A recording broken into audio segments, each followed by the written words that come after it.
Assalamualaikum warahmatullahi wabarakatuh. Selamat pagi anak-anak. Bertemu kembali pada video pembelajaran kali ini.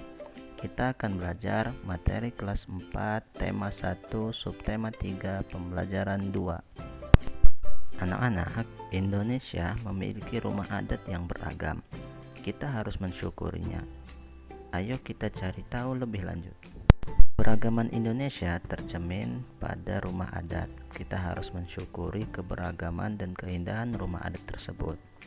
Nah, di sini akan ditunjukkan beberapa contoh rumah adat yang ada di Indonesia. Yang pertama, ada rumah gadang. Rumah gadang ini berasal dari Sumatera Barat. Yang kedua, ada Rumoh Aceh. Nah, Rumoh Aceh ini rumah adat yang berasal dari Nanggro Aceh Darussalam. Yang ketiga, ada rumah Balai Batak Toba. Nah, ini rumah adat yang berasal dari Sumatera Utara. Yang keempat, ada rumah adat Tongkonan.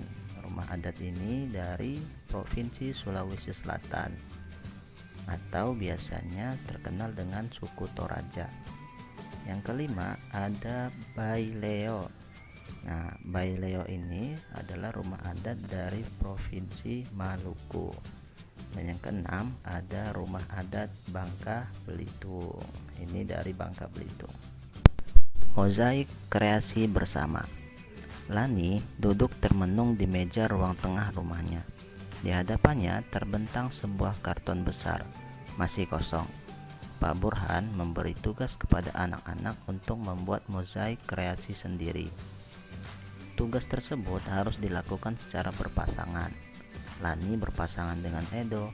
Sejak kemarin, Lani sudah mencari ide untuk tugas tersebut, tetapi ia belum menemukan yang sesuai. Tunggu Edo saja, pikir Lani. Tugas bersama akan lebih baik hasilnya jika dikerjakan bersama. Beberapa saat kemudian Edo datang. Benar saja dugaan Lani. Edo sudah mempunyai ide untuk mozaik mereka. Usul Edo adalah membuat mozaik rumah adat. Edo berasal dari Maluku. Ia sudah punya contoh gambar rumah adat Maluku. Baileo namanya. Menarik. Lani pun memberi usul untuk membuat juga mozaik rumah adat dari daerah lain. Rumah gadang dari Padang, rumah kebaya dari Betawi, rumah Aceh, rumah joglo dari Jawa, atau rumah limas dari Sumatera Selatan. Rumah adat daerah-daerah di Indonesia memang beragam dan unik. Mozaik rumah adat akan menjadi kreasi yang menarik. Selain itu, ketika nanti teman-teman mencoba merangkai mozaik, mereka akan belajar juga tentang keragaman rumah adat di Indonesia. Burhan memang sengaja memberikan tugas membuat mozaik secara berpasangan, bukan hanya untuk mengasah kreativitas, tetapi juga memunculkan diskusi, mengasah kerjasama, serta memecahkan masalah bersama-sama. Sama seperti mozaik, ketika keping-keping yang digabungkan menjelma menjadi gambar yang indah. Nah, anak-anak, kita tahu bahwa mozaik itu adalah sebuah gambar yang dihasilkan dengan cara membentuk kepingan-kepingan menjadi satu buah gambar yang utuh. Kepingannya bisa kepingan kertas, bisa kepingan daun, bisa kepingan kaca, bisa kepingan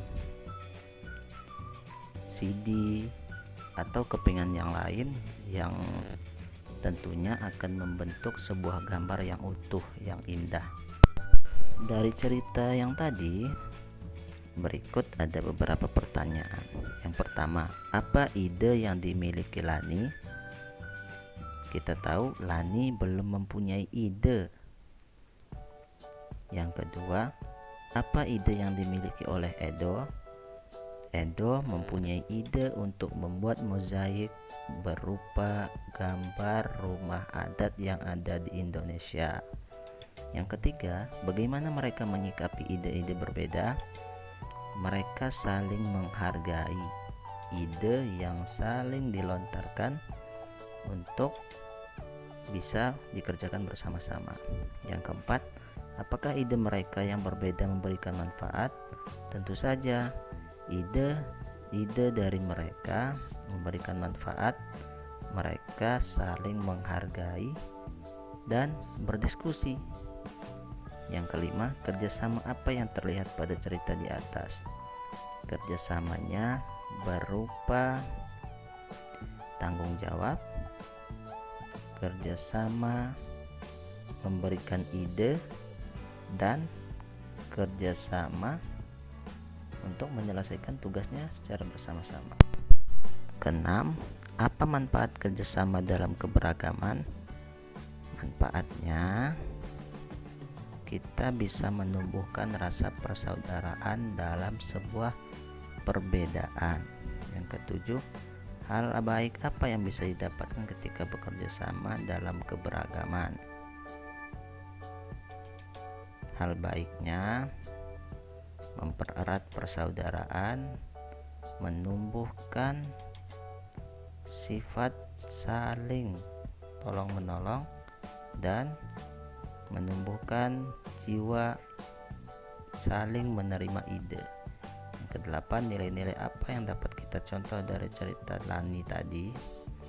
Pertama, nilai kerjasama. Yang kedua, nilai bermusyawarah. Yang ketiga, nilai menghargai pendapat satu sama lain. Anak masih ingat dengan tari Bungong Jempa dengan formasi berdiri dan duduk? Jika masih ingat, anak-anak bisa mencobanya kembali, tetapi dengan iringan musik.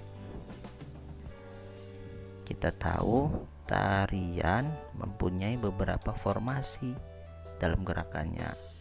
Kita ingat kembali, yang pertama ada formasi horizontal, yang kedua ada formasi bentuk V, yang ketiga ada formasi bentuk lingkaran, dan yang keempat ada formasi zigzag. Meskipun kita berbeda, kita harus bisa bekerja sama.